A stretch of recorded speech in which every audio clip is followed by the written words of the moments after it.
কিশোর কণ্ঠ পড়ব, জীবনটাকে গড়ব, ফুলের মতো ফুটব মোরা, জ্ঞানের আলোয় জ্বলব। ফুলের মতো ফুটব মোরা, জ্ঞানের আলোয় জ্বলব। কিশোর কণ্ঠ পড়ব, জীবনটাকে গড়ব, ফুলের মতো ফুটব মোরা, জ্ঞানের আলোয় জ্বলব। ফুলের মতো ফুটব মোরা, জ্ঞানের আলোয় জ্বলব।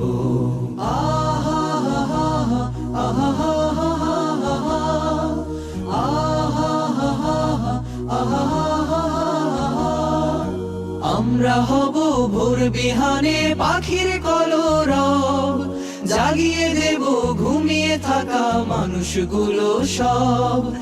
আমরা হব ভোর বিহানে পাখির কলরব, জাগিয়ে দেব ঘুমিয়ে থাকা মানুষগুলো সব। যে জানে না জ্ঞান রাখে না, যে জানে না জ্ঞান রাখে না, তার মতো না হব, তাকেও টেনে তুলব। কিশোর কণ্ঠ পড়ব, জীবনটাকে গড়ব, ফুলের মতো ফুটব মোরা, জ্ঞানের আলোয় জ্বলব। ফুলের মতো ফুটব মোরা, জ্ঞানের আলোয় জ্বলব। আহা হা হা আহা হা হা হা আহা হা হা আহা। বড় হতে লাগে সবার বড় হৃদয় মন, বড় হৃদয়ে মন গড়ে দেয় শুধু অধ্যয়ন। বড় হতে লাগে সবার বড় হৃদয় মন, বড় হৃদয়ে মন গড়ে দেয় শুধু অধ্যয়ন। কিশোর কণ্ঠ আমাদেরকে সত্যিকারের সাহিত্যিক হয়ে গড়ে ওঠার স্বপ্ন দেখায়। আমাদের নতুন কোনো সাহিত্য নিয়ে আমরা আসতে চাই। কিশোর কণ্ঠ এরকম একটি সাহিত্য চর্চার দ্বার উন্মুক্ত করে রেখেছে। তরুণদেরকে আমি আহ্বান করতে চাই আরও বেশি আমাদের কিশোর কণ্ঠের সাথে সম্পৃক্ত হওয়ার, কিশোর কণ্ঠের সাথে থাকার।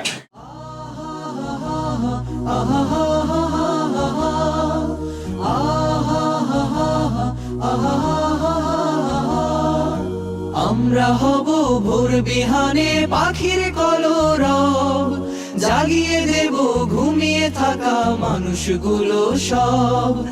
আমরা হব ভোর বিহানে পাখির কলরব, আমাদের বাসায় ছোট থেকে যেসব পত্রিকা রাখা হতো, কিশোর কণ্ঠ তার মধ্যে অন্যতম। ছোট থেকে কিশোর কণ্ঠের পাঠক হওয়ার পরে কিশোর কণ্ঠে যখনই আমি প্রতিযোগিতার ঘোষণা দেখি, তখনই মনস্থির করি যে এখানে অন্তত একটি লেখা আমি জমা দেব। তো আজকে আমারও অনেক ভালো লাগছে। এটা আমার জীবনের প্রথম সায়েন্স ফিকশন লেখা। তো প্রথমবার লিখে যে পুরস্কার পেয়ে যাবো এটা আশা করিনি। আল্লাহর অশেষ রহমত, আলহামদুলিল্লাহ। বহুবার লেখা দেওয়ার চেষ্টা করেছি কিন্তু সফল হয়নি। অবশেষে সায়েন্স ফিকশন প্রতিযোগিতা আমি পঞ্চম হয়েছি, আলহামদুলিল্লাহ। আমি মনে করি কিশোরদের আরও বেশি সাহিত্যের প্রতি এবং বৈজ্ঞানিক কল্পকাহিনীর প্রতি অনেক বেশি উৎসাহিত করে তুলতে কিশোর কণ্ঠ কাজ করে যাচ্ছে দিনরাত। ধন্যবাদ জানাচ্ছি কিশোর কণ্ঠ ফাউন্ডেশনকে এরকম একটা আয়োজনের জন্য। সুন্দর বসুন্ধরা গড়ে তোলার লক্ষ্যে কিশোর কণ্ঠ কাজ করে যাচ্ছে। কিশোর তরুণরাই দেশের ভবিষ্যৎ, তাই একদল সৎ দক্ষ দেশপ্রেমিক কিশোর তরুণ গড়ে তোলার জন্যই মূলত আমরা কাজ করে থাকি। আপনারা সবাই জানেন কিশোর কণ্ঠের স্লোগান হলো কিশোর কণ্ঠ করব, জীবনটাকে করব। সর্বপ্রথম মহান আল্লাহর কাছে শুকরিয়া যে তিনি আমাকে প্রথম হওয়ার সুযোগ দিয়েছেন। প্রথম হওয়ার অনুভূতিটা আসলে ভাষায় ব্যক্ত করার মতো না। এটি ছিল আমার কাছে জীবনের একটা অন্যতম গর্বের এবং আনন্দের মুহূর্ত। যে জানে না জ্ঞান রাখে না, যে জানে না জ্ঞান রাখে না, তার মতো না হব, তাকেও টেনে তুলব। কিশোর কণ্ঠ পড়ব, হাজার গানের মাঝে একটি গান যদি আল্লাহর কাছে প্রিয় হয়। লক্ষ প্রাণের দামে কিনেছি তোমায়, স্বপ্ন মগন চোখে দেখেছি তোমায়, দীপ্ত হৃদয়ে নিয়ে ভেবেছি তোমায়, লাল সবুজের রঙে এঁকেছি তোমায়। বাংলাদেশ বাংলাদেশ বাংলাদেশ, ও আমার বাংলাদেশ। জগৎ জুড়ে ভালোবাসার, জগৎ জুড়ে ভালোবাসার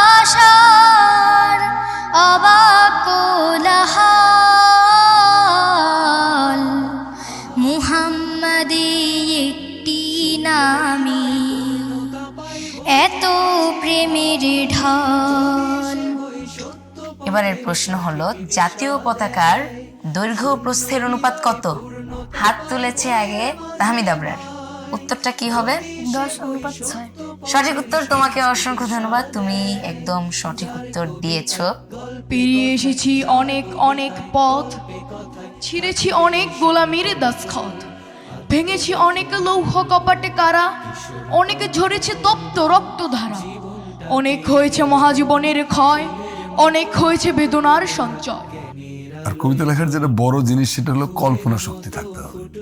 তো আমার ছোটবেলা থেকেই প্রচুর জিনিস নিয়ে ভাবতাম, গাছটা এরকম কেন, পাখিটা উঠতে পারে কেন, আমি কেন পারি না, এরকম নানা সমস্যায় আমাকে এক ধরনের স্বপ্নের জগতে নিয়ে যেত।